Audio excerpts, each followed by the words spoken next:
Welcome ناظرین، میں آپ کو ایک اہم خبر سے آگاہ کر رہا ہوں۔ یہ خبر سنسنی خیز حد تک ہے۔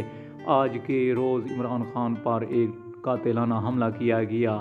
یہ کس طرح ہوا؟ لیکن ناظرین، آپ سے چھوٹی گزارش، میرے چینل کو سبسکرائب کریں، لائک کریں، بیل آئیکن کو آل کے لیے کلک کریں تاکہ آپ کو نئی ویڈیو اور نئی معلومات ملتی رہیں۔ ناظرین، آگے بڑھتے ہیں اس مختصر ویڈیو کی تفصیلات کی جانب۔ ناظرین، آج کی افسوسناک خبر یہ ہے کہ عمران خان آج دن کے 4 بجے خطاب کر رہے تھے اپنے کنٹینر سے، جس کی وجہ سے ناظرین ان میں ایک ہجوم سے ایک فائر شوٹ ہوا اور اسی طرح عمران پر قاتلانہ حملہ کیا گیا، جس کی وجہ سے ان کی ٹانگ پر ایک گولی لگی اور وہ زخمی ہو گئے۔ ناظرین، لیکن اس کے چاہنے والوں میں ایک اس کے نزدیک جو کھڑا تھا شخص، اسے گولی لگی اور عمران خان سب بچ گئے، جس کی وجہ سے اس کے چاہنے والوں کی ایک جان چلی گئی ہے ناظرین، اور وہ جاں باور نہ ہو سکا اور جاں بحق ہو گیا۔ ناظرین، اگر آپ کو